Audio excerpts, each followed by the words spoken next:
YouTube, what the crap's going on? HeirofCarthage here, and as you can see I have a whole host of new replays in patch 9, and let's take a look at the first one here, which is actually a 2v2 that I played with Prussian Prince, Jonasny, and there was another guy who joined in our game. His name was Archduke of Prussia, played several games with us. He seemed to be like worried that he wasn't so good at the game and kind of kept apologizing stuff, but he did fine. These are just fun 2v2s. If you win or you lose, it doesn't matter. It's just come, figure it out, have a good time, enjoy some Rome 2.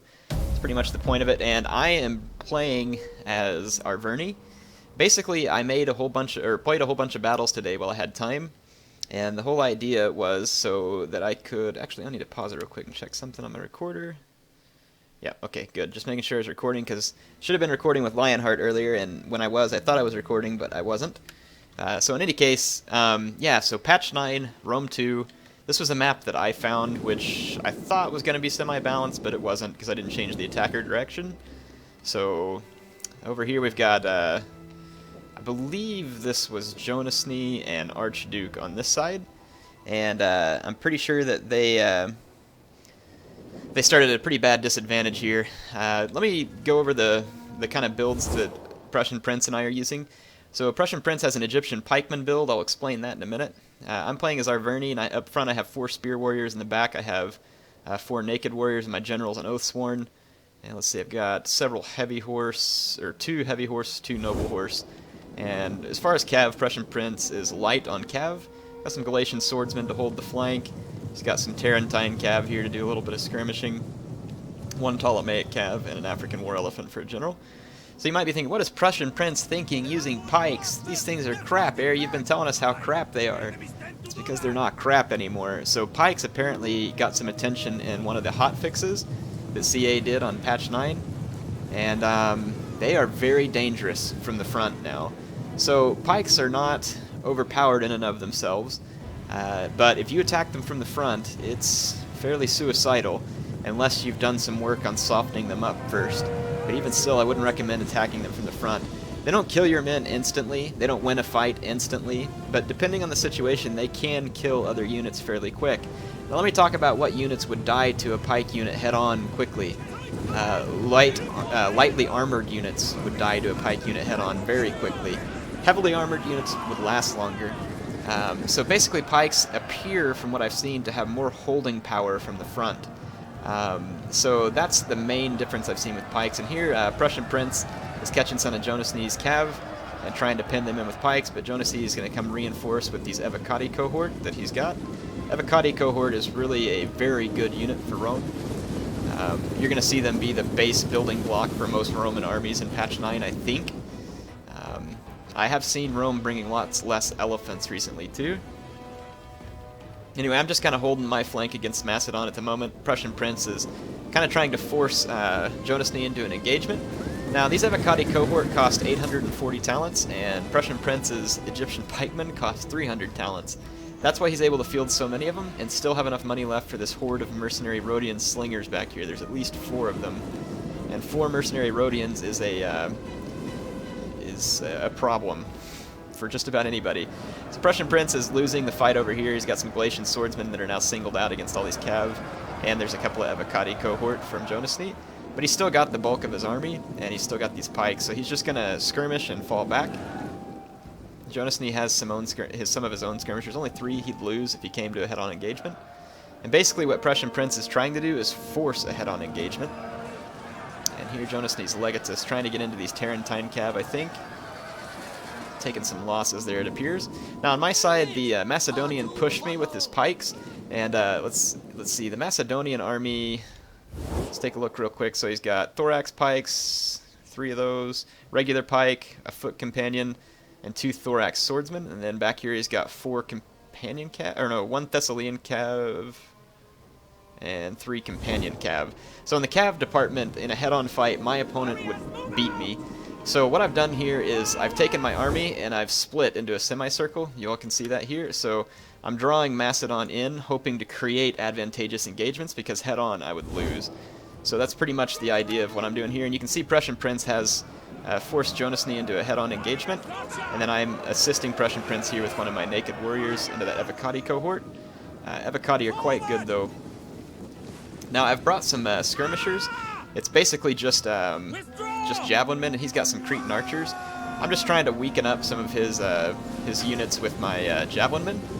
So every javelin that I can let loose on his thorax pikemen and weaken them up is going to help my infantry later. Here I've got an engagement with some thorax swords and my naked swords. Thorax swords aren't quite as good as naked swords by stats, but they have formation attack, which means they tend to last longer, which means they tend to win that type of fight. Here I screen with my spears and chase off the enemy companion cav. Now that it won't get a good charge, I'm free to engage it with my heavy horse, which is quite good, as long as it doesn't get countercharged well by other cavalry, which it did not. So you're going to see me get my spears into this fight as well. My opponent's going to have to continually try and retreat his companions. In the center, I'm picking my engagements as best I can, but it's still not going real well for me. His thorax swords cause a lot more damage to my units than I'd like. As you can see, it's a pretty close fight, but in the end, it's the morale of the thorax swords and their formation attack that makes them hold out against a naked warrior. And here, I have to be careful of engagements like this, so when you see a pike unit facing head-on with swords, just don't fight it. Run off. A pike unit can't chase you in pike phalanx, not effectively at least. Now over here, I helped Prussian Prince wrap up this Avocati cohort. The Macedonian players bringing thorax pikemen in. And now that I've gotten around, you can see that now I've created more situations where an engagement could be advantageous for me. The cav engagement will go fine for me for now as well too. I've got his guys chased off. I'm going to run away and try and get a better engagement going over here essentially. The frontal, or the assault of all these Egyptian pikemen has not gone easily or well for Jonasny at this point. He does have some cav up here that I'm helping to try and get rid of with my heavy horse. Got them into these Sakii Equites Extraordinari. And Prussian Prince has his general here trying to tear up this Avocati cohort, and it'll do quite well. Check out those Equites getting cut down with Rhodian Slinger Fire. And my heavy horse helped rout these Sakii Equites, and I'm going to get out of there before these Vigiles can come reinforce. And on my flank, I've basically run off with my infantry to try and lure the Macedonian further out. At the same time, I've got some of my cav and spears to help wrap these guys up. My opponent's run away so much with his cav that I've decided to just let it go, as long as it's far enough away from the fight. And my heavy horse here is in his general. His general didn't get a great charge. My heavy horse will actually perform pretty well. So look at my opponent here. He's going to charge me with the thorax swords. Not a good idea. My heavy noble horse there will easily get rid of those thorax swordsmen.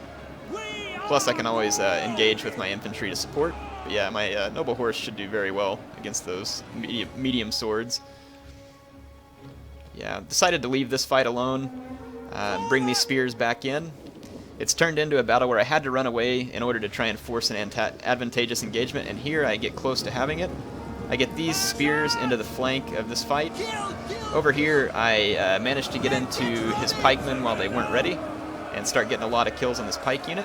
But my opponent does have some skirmishers up here on the hill. That's trouble for me, because my naked warriors are particularly vulnerable. So I'm going to bring in my general, which is an Oathsworn unit, very strong unit. And notice that he has this pike unit not ready to receive my Oathsworn either. But I am getting hit with javelins in the flank again. Not good. Or, not javelins, archers. If those were javelins, I'd be dead already. But yeah, look, those archers killing my naked warriors before I could get rid of that pikeman.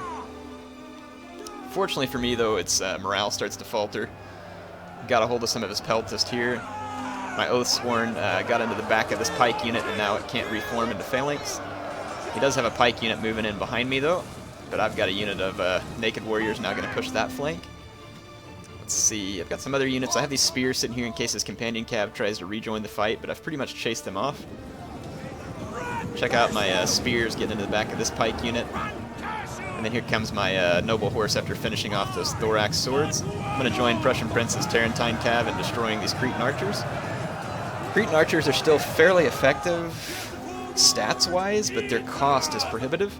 And you can see that this engagement over here went well for Prussian Prince against Jonasny. I totally forgot about this heavy horse up there too. I should have been using it. But I was busy microing over here and forgot. With my naked warriors getting into the front of this pike unit. Destroyed them. And that's pretty much it for the Macedonian forces. The companion cav starting to rout just due to the army losses. Get a few javelins into him right there. Anyway, that's a view of Averni in this patch. I hope you all enjoyed it. It was a fun game. Thank you to Prussian Prince, Jonasny, and Archduke for playing. you know, obviously, again, all these battles may not be like pro gameplay, but it's fun to play with other players who are just trying to learn about the game and do something different. And in my case, with the Averni, it ended up working out, even though the stats don't look good for me. It's basically because I was able to just get the kills when I needed them, where I need them. It doesn't mean that every one of my units is going to be great, but like 89 kills on the Spear Warrior, that's not bad. 119 kills on this Naked Warrior, that's pretty good as well. Some of these others, decent right here. So it's my Noble Horse, though. Look at the, or my Oathsworn and this Noble Horse that did a lot of killing, too. And then my Skirmishers. So these were infantry kills, if I remember right. So I got a lot of infantry kills, which means that these guys ended up being cost-effective because my opponent had brought pretty expensive infantry in these Thorax Pikemen. So those would have been good targets. Same thing with the Foot Companions. They only got 16 kills.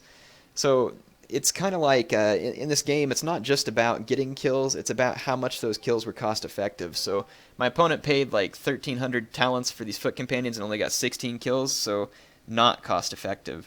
So that's just a little demonstration there. But anyway, I hope you all enjoyed this. HeirofCarthage signing off for now.